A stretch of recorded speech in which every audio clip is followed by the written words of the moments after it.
and gentlemen, welcome to this, another episode of 10 years ago. Now, before we start this one, I feel like I must give you guys the biggest apology that I physically can, because I told you guys, remember when we started doing this again, that I'm going to do these vids when I get the chance, and I didn't think it'd be 2 months or so between episodes. It's just that pesky real life thing getting in the way. Also apologise for the lack of the usual intro on this one. I'm waiting on a new graphic and that hasn't come. And also what I figured is that these vids sometimes take a while to edit and all that jazz. So I figured that because it's been so long that you guys have been waiting for it for so long, I thought I'd just get on with it. Yeah, this video should have been done about 2 weeks ago now.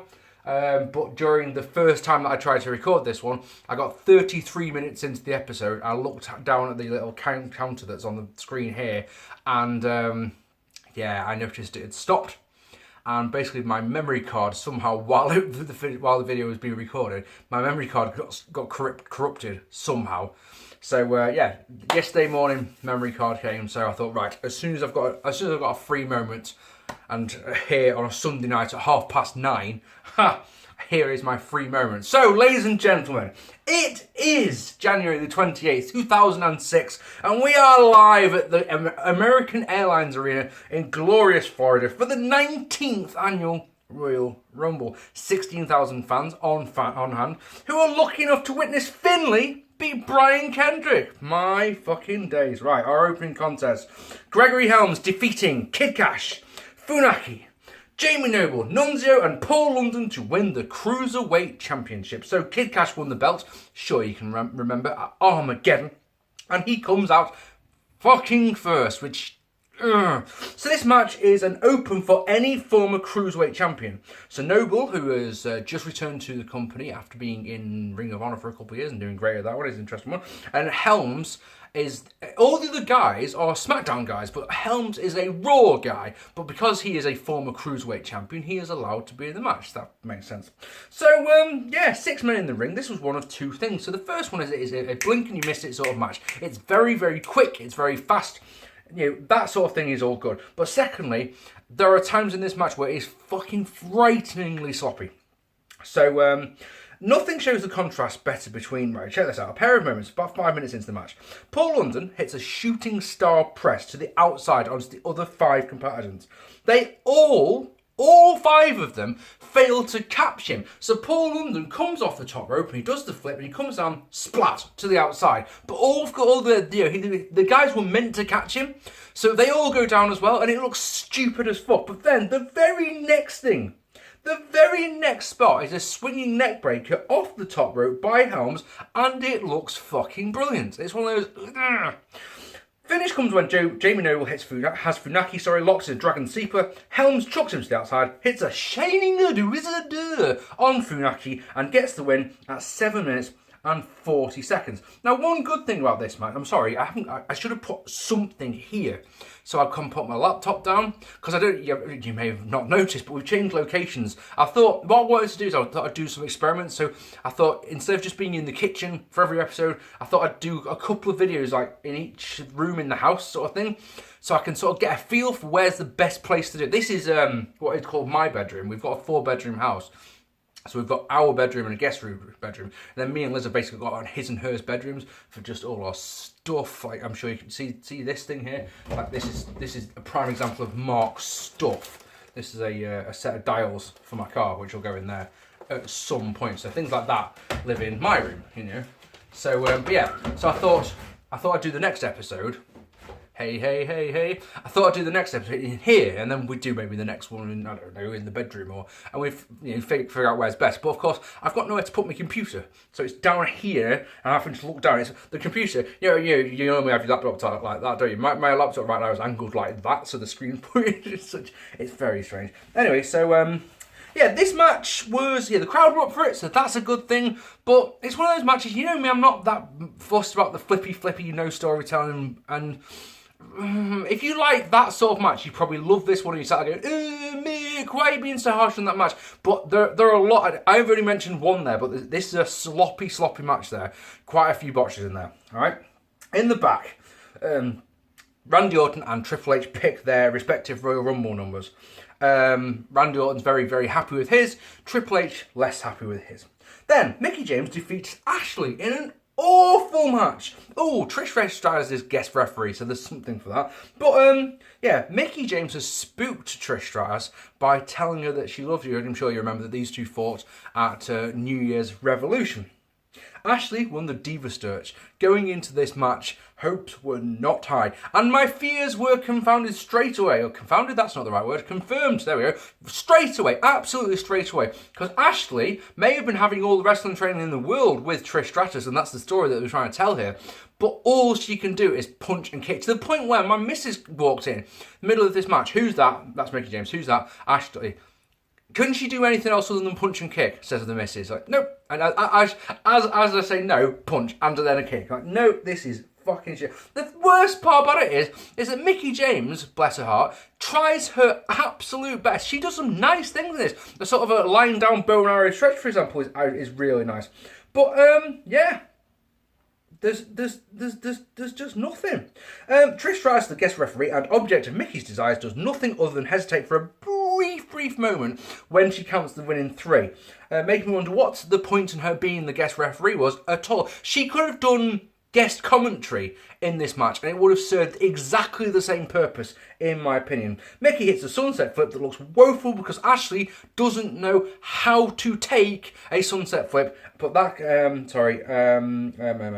Trish, like I say, begrudgingly, as it was. I say begrudgingly, but it's a 1, 2, 3 sort of thing, you know? That gets the 3. This was crap. In the back, Candice Michelle, Victoria, and Tori Wilson, they're flirting with Vince. This is a thing that goes on throughout the night. In the back, Vince is all over these girls, and because he's the boss, they have to do as he says, sort of thing. Anyway, so they're showing Vince their tattoos. Lovely. The Big Show can't pick his number as his hands are too big for the drum. Yay! Then, in an infamous moment, Rey Mysterio tells us that he's dedicating the Royal Rumble match to the memory of Eddie Guerrero. He then picks his number. He laughs and says, "Eddie, you got me." It's like somehow from the grave, the spirit and the soul of Eddie Guerrero somehow is the one who picked Rey Mysterio's number for him. It wasn't Rey putting his hand into the drum. No, it was somehow, while his hand was in there, somehow the spirit of Eddie put that particular ball into fucking Rey's hand. This is awful. This is the type of thing that makes you turn a show off. And it's one of those. I had to go to work at this moment. It's one of those. I sort of clicked on. I was watching this on the network on my laptop, and I sort of clicked stop, and I was like, "Fuck it, fuck this shit." Sorry, you think it's one of those. It was, just so irritating. The Boogeyman defeats JBL. Do you know? Here's one thing I haven't said so far about this show is that I don't remember anything about this show other than who wins the Royal Rumble and the fact that it's got the Edge versus John Cena match on it. That's it. This literally hasn't. This match didn't register at all. Seriously. So this match is happening. Get this right, because JBL is scared of the Boogeyman. So why not? Boogeyman had eaten that giant growth that Jillian Hall had on her face. Quite glad I don't remember that one. Guess how this match is going. Guess. Done. If you guess just then that the entrances and the shenanigans of JBL being scared of the Boogeyman last longer than the actual match, well done, lads. Got it in fucking one. Fuck me. Boogeyman puts worms on Jillian, and then the bell goes, instantly brawl on the outside for 1 whole minute. They get in the ring, clothesline from Helms misses, and a pump handle slam gets the win for the Boogeyman. Get this one, are you ready? 1 minute 47. Oh, fuck yeah. Fucking hell. Not the best of shows so far. Next up, Vince McMahon meets Shelton Benjamin's mama. Shelton draws his number and then is dragged away by his mother. Yay! Right, give me a second. It's rather warm here in the Cotswolds. Oh, bloody! I'm so sorry. I did not think that through at all. Here, have a close up of my face. Jesus, I'm so sorry. I'm so sorry. You see though, this I could have edited that out. But, wanting to get the vid out for you guys faster, so I'm choosing not to. Next up, so Rey Mysterio wins the 2006 Royal Rumble. The opening package for the Rumble focuses on Triple H, Shawn Michaels, RVD, and Kalisto. For funsies tonight, the gap between entrants is 90 seconds. Now, for fuck's sake, the fucking Spirit Squad come out to interrupt Lillian Garcia while she's doing, while she's telling us the rules of the match. They do a, what's it called, a cheer? The cheerleaders, they do their cheer thing, and then they fuck off. What a waste of time. What the fuck was the point in that? So, Triple H shows why he was so fucking upset before, because he is number one. I'm just going to read this to you. I probably won't look up too much. So, because it's 2 pages of fucking notes. Rey Mysterio, we've done that one. Yeah, Rey Mysterio proves that Eddie Guerrero has a sense of humour by his number 2. He comes out in one of Eddie Guerrero's lowriders, which means we get many Eddie chants throughout the match. It's one of those things that, I'm sorry, I mean, you guys all know how I felt about Eddie Guerrero, but fuck, it's irritating because he's not in the match. Rey and Triple H brawl until Rey has Triple H ready for the 619, but Simon Dean is number 3. He hits a senton and is eliminated by the pair of Rey and Hunter. Psychosis is number 4. He doesn't last long either, as Rey counters the Razor's Edge attempt into a Rana that dumps Psychosis over the top rope. Ric Flair is number 5, because they had that feud at the end of 2004, so they go at it for a moment or two, but Triple H dumps him out to Big Booze as well. Big Slow is number 6, he rocks Hunter with a sidewalk slam. Fucking Coach is number 7, he doesn't last long, the Show dumps him out twice. Right, Rumble match, whole idea, chuck your opponent over the top rope, yeah? Big Show twice picks Triple H up on his shoulder. He can just go, hey, I'm really strong. Yoink, out you go. No, chooses to slam him. Don't understand that mentality one bit. It just makes no sense to me. But hey, what do I know? Bobby Lashley is number 8. He backdrops Big Show. That actually looks quite impressive. Kane is number 9. Lashley does a good job of looking scared and hits a woeful looking Dominator on the Big Red Machine, gently putting him down. You know that I've always said, for anyone who's ever asked, what did I think of Bobby Lashley? I was like, he's not intimidating. He doesn't make me think to myself, God, this guy's scary. He looks almost apologetic for doing his moves. I'm sure as this 2006 goes on, we will see that more and more. But he picks him up for the Dominator. So, I'm sorry about this, Glenn. And drops him down. Awful, just woeful. Sylvain Grenier is number 10. He doesn't last that long as Lashley dumps him out. Double chokeslam from the tag champs. That's Big Show and Kane. And still at this point means that Lashley is easy pickings and he gets dumped. The champs brawl until Triple H proves he's the cleverest guy in the business and dumps them both out. Oh yes. Carlito is number 11. He beats... Oh, I've pressed the button too many times. I'm so sorry. Bet you sat there watching this going, I don't watch this fucking idiot. Or, alternatively, you sat there watching this going, God, just fucking edit it, Marc. We wouldn't have minded one more day. But at the time, this vid could have been a week later because I would have gone, right, I'll go and edit that. And then something comes up because I'm so fucking busy these days. Carlito is 11. He beats on Rey. Benoit is 12, which you know what it means. It's suplexes for everyone. Carlito, apart from Carlito, he gets a crossface. Second of the match, Triple H breaks up the crossface because he can, I guess. There's the only logical reason for it. Why would you break up a submission move in the middle? I mean, you can't win by submission as it is, but you break up a submission move because of reasons. I just don't understand. Booker T is 13. He has seconds as he's dumped by Benoit. Joey Mercury is 14. He knocks down Triple H to silence. Our first surprise entrant is at number 15, and it's fucking Tatanka. Buffalo. You know, fucking hey, the fans all do the whoa. They do the chop arm. Now, I need to point this out to you guys. The only way that I know how and what the chop is and what it exists for is from Robin Hood Men in Tights. Genuine thing. I've never seen it before, apart from on that film. So when they all started doing it, I was like, hey, I know what that is. Isn't that crazy? Tatanka does chops all of the chops. Johnny Nitro is 16, no one cares as Benoit is trying to eliminate Triple H. Trevor Murdoch is 17 as Ray is almost thrown out. Eugene is 18, he did an airplane slam. Second surprise entrance is Road Warrior Animal. Wait, wasn't he? No, he was on SmackDown last year, wasn't he? So he's not surprising in the slightest.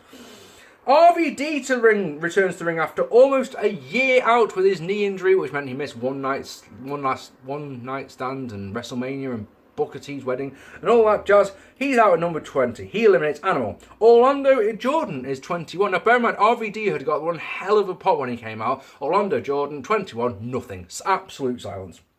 Chavo is number 22. Chavo Guerrero. Now bear in mind, we're having all these Eddie chants. Oh no. You Chavo Guerrero, you didn't dedicate this match to your uncle. So he doesn't last long. He gets eliminated by Triple H like straight away. You start going, ugh, but it's worse. It's worse. Because idiot moment number 3 of this fucking match, Chavo was eliminated because he went fucking up top. Triple H just goes, oh dear. Even Lawler on commentary goes, why did he go up top? Matt Hardy is 23. Ray and RVD try to eliminate Triple H, while M&M eliminates Tatanka. Super Crazy is 24. Shawn Michaels is 25 to a very big pop. He eliminates Trevor Murdoch. Chris Masters is 26. Matt Hardy and Triple H try to eliminate each other. Oh man, Viscera is 27 and he fucks Matt Hardy. Quite literally, go watch it if you don't believe me. And then eliminates him. Shelton is 28 as Eugene is eliminated by Benoit. Goldust is number 29. He's making his first appearance in the WWE since Taboo Tuesday, which was back in October time, wasn't it? Yeah, it was like a one match deal sort of thing. It was him and Vader and Coach against someone. Gosh, I'm so sorry, I've actually forgotten. I can't remember. Research. Randy Orton is the 30th and final man. He eliminates Benoit and RKO's Big Vis, allowing Masters and Carlito to eliminate the world's largest love machine. Carlito turns on Masters for a second pay-per-view in a row. I wonder if they'll have a match at WrestleMania. It makes sense, doesn't it? They're like, dude, you've turned on me twice. Let's fucking sort this out. Goldust hits Shattered Dreams on Carlito, but is then dumped by RVD, while Orton gets rid of Jordan to more silence. So the fans are consistent about just not giving 2 fucks about Orlando Jordan, whether he's coming to the ring or he's being eliminated. That's consistent.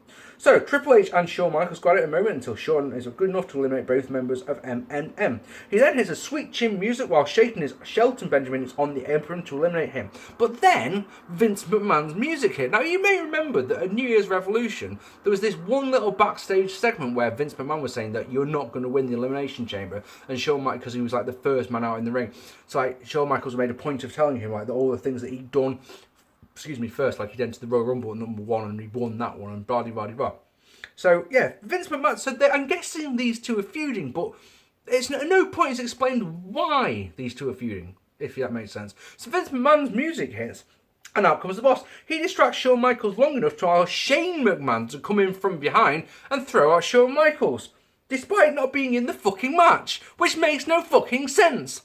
That shouldn't work. That shouldn't be allowed to stand. He's not in the match, so it doesn't stand. End of, in my opinion. Shawn Michaels hits a switchy music on Triple H, just for a laugh and just because he can, and then runs off after Vince. Carlito is eliminated by RVD, and we are down to 4. So one of these men going to WrestleMania to main event, no, don't forget, Rey Mysterio, Triple H, Randy Orton, and RVD. RVD and Ray work together briefly, like one move, and then they no, that's enough of that. RVD, he goes to the fucking top rope. So Ray eliminates him. It's like, dude, were you not watching Chavo a moment ago? No, clearly wasn't. So that's him go. Referee. I put Ret. I've obviously misspelt Ray. So for some reason in my head, that's obviously the referee. God, I'm thick. Ray gets a double DT on Orton and Triple H. Then a double 619. Michael Cole is rooting for Ray here, right, really badly. So in my head I'm watching this going, so he's going to lose, isn't he? Because if the play-by-play guy is rooting for him, then there's no way he can win, surely. Big deep breath here. Ready? Triple H hits the quad-ripping spinebuster of doom on Randy Orton. Oh yes, he does, and it's fucking great, and I loved it. But then he gets sent out by Randy. He gets eliminated by Ray to a monster pit. He's pissed now.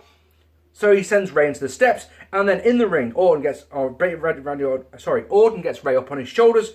Could have tried reverse Rana at that point, couldn't he?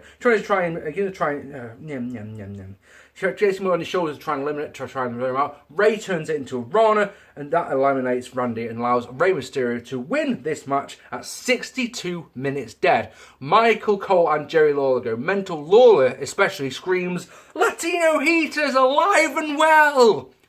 No, it isn't. I'm so sorry to disappoint you, Jerry, but he's been dead for a few months now, I'm afraid.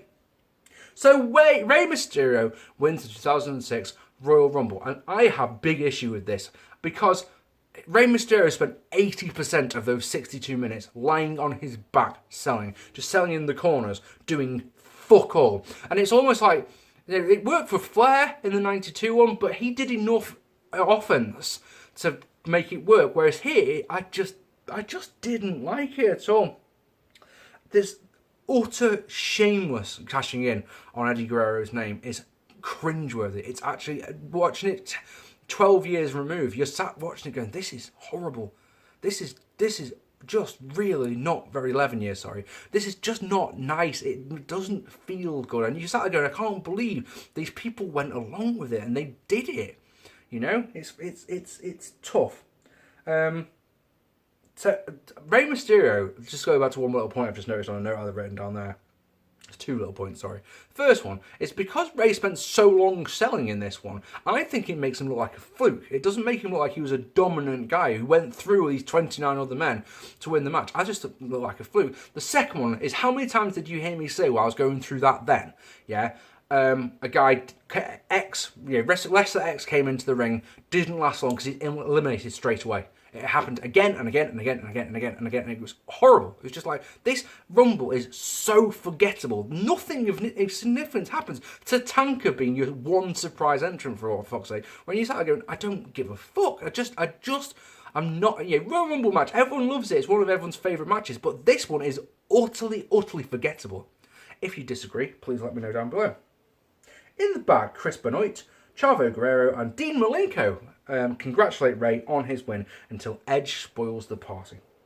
Next up, John Cena defeats Edge to win to the WWE Championship. So Edge beats Cena at the by cashing in his Money in the Bank match. I'm sure you remember at New Year's Revolution. Since then, he did that live sex show celebration on Raw, and because of things like that, ratings on Raw are up, believe it or not. Edge has sworn that he will not be a transitional champion. Yeah, that's not going to work. So let's go through this one, shall we? A custom ramp descends from the heavens, and Joey Styles thinks it's a spaceship in an arena. Because why wouldn't it be a spaceship? Let's go through it. Brawling on the outside leads to a spear into the steps by the champ. He follows with a baseball slider, but Cena in the front row. Inside, a spinning heel kick and a vertical suplex. Back outside, Cena is sent into the steps again. Inside the ring, Edge connects with a missile dropkick for 2. They go up top. Cena knocks Edge off but misses a top rope leg drop. The FU is countered with an eye poke. Edge gets a kick, but Cena rolls through a crossbody for 2. Edge gets a rear naked choke. When Cena powers out of it, Edge attempts a spear. It misses and Cena gets a DDT. Cena with the moves of doom, you know exactly what that means. 5-knuckle shuffle connects, but Lita has the ref distracted. Cena goes to grab her, Edge charges, Cena moves, Edge takes out Lita. FU followed by the STFU, which gets submission victory at 14 minutes dead. Not telling you, try again. Not going to be surprised here. Nothing really special about that. I know I've just waffled through that in less than a minute, but there was no substance to this match. Well, what there was is that Cena got the shit kicked out of him and then did the Superman finish to win. And that's about it. I know later on in this year, this calendar year, 2006, these two are going to have some really good matches. This was just an alright match. I know you don't give it the best, in the first go, but it was just alright. It was one of those, and when I sat down to watch this after a long day at work thinking, I'm looking forward to this. Maybe it's because I was stressed or tired, or maybe because, like I say, I know what's coming later on, that I was just like, that's nice. Whoop-de-fucking-do sort of thing. Does that make sense? So, that's that. Standard Cena formula for the time, though. He wins the match. He wins after... He just gets battered and battered and battered and battered. And then, more importantly, he just wins it out of nowhere. Because he did the fine muffle shock and all that, but I don't know. In the back, Todd Grisham wants to talk to Edge. He's having none of it, so he talks to Lita, who's interrupted by, of all the people, a fucking Hacksaw Jim Duggan. And he points at Lita and goes, "Ho!" And that made me smile. Yes, it did. So, our main event. That wasn't your main event, folks. Oh, no. Did you not hear me say I'm the main event? No. Our main event is Kurt Angle defeating Mark Henry to retain the World Heavyweight Championship. Wait, what? Kurt Angle was the World Heavyweight Champion. How the fuck did that work? Well, it goes like this. Batista was injured by Mark Henry late on in 2005. You may remember that he was the World Heavyweight Champion. So he sort of tried to gut through it and tried to I can still do this, I can still do it. When it got too obvious that the shoulder injury, I think it was, that he suffered was just too severe, he had to relinquish the championship. And they did. One of those things that I cannot stand, and that was do a battle royal. Whoever wins the battle royal gets the championship. Fucking ridiculous in my opinion. Do a little tournament that ends tonight at the Royal Rumble. The last final two men, whichever one gets the champion. No problem with that at all. A battle royal, don't like it at all. But yeah, Kurt Angle, apparently his contract expired on Raw, so he was able to jump to SmackDown, win the battle royal, last eliminating Mark Henry. So Mark Henry is by default the #1 contender. Fair enough. Oh well. Before the match, Angle cuts a promo where he says he can beat people in ways that haven't been invented yet, which is nice.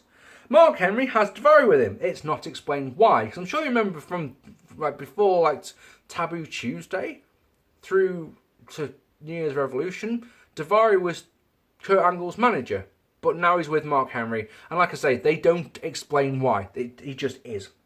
Oh my God, Michael Cole says this match will be a classic before the fucking bell rings. You're a liar. You're a goddamn liar, Michael Cole.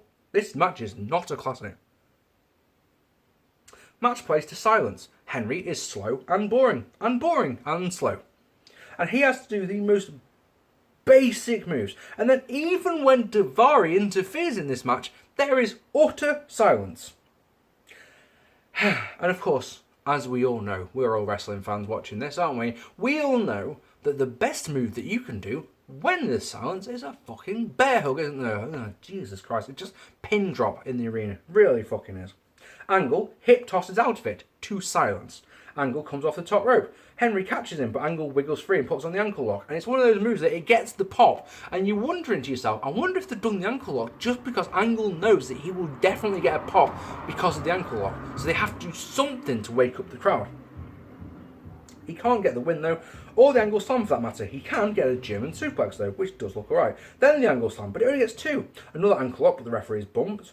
Angle thwarts a plan for Daivari to bring in a chair, uses the chair on Daivari. Henry blocks a chair stop, so Angle goes, fuck it, low blow. And that gets two. Chair shot gets two. Angle undoes the turnbuckle, sends Henry into the bolt, then a roll up with the feet on the ropes gets the win for Kurt Angle at 9:29. Now, this is first things first. Obviously, it's a boring as fuck match. Secondly, feet on the ropes is a heel finish, not a babyface one. But so you don't know what... I mean, Angle wrestled as a babyface throughout this whole match. You got beats and, bear hugged and all that jazz. But then that is a heel finish. And that just doesn't make any fucking sense. Oh, but wait, there's more. I'm sorry, I forgot. Because Undertaker comes out to the ring. He hasn't been seen for a while. And he comes out on the back of a chariot. Because why wouldn't he? And he uses magic to destroy the ring. Wow. So there is Kurt Angle's next feud. I'm sure that'll be shit. Oh, wait. No. Yes. No way out. Of course. That one won't be shit at all. Woohoo. Fantastic. Ladies and gentlemen, here's two things, right? There are two reasons to watch this show. If you feel the need one year, and some people do this, to watch every single Royal Rumble in chronological order, yeah, you are going to have to watch this match. Or if you feel like you want to watch every single match in the Edge versus John Cena Chronicles, or storyline, and so of course it starts at New Year's Revolution, then goes on their first matches here. So if you feel like you want to watch all of that, watch this show. Everyone else has no need to watch this show. Trust me, this show is really, really, really bad. It's just, but the matches that aren't duds are boring, and there's 2 duds on there for one.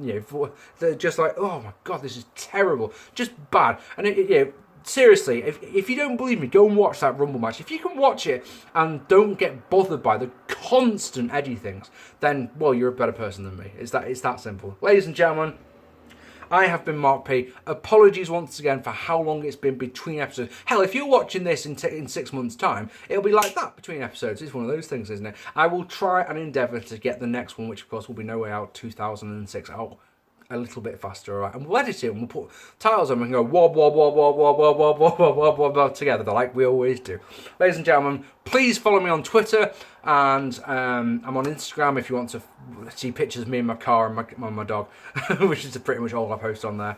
And yeah, I'd love a comment down below, thumbs up this video, all of those stuff and things. Alright then, ladies and gentlemen, I've been Marc P. Thank you so much for watching. I will see you all again very soon. Take it easy, guys.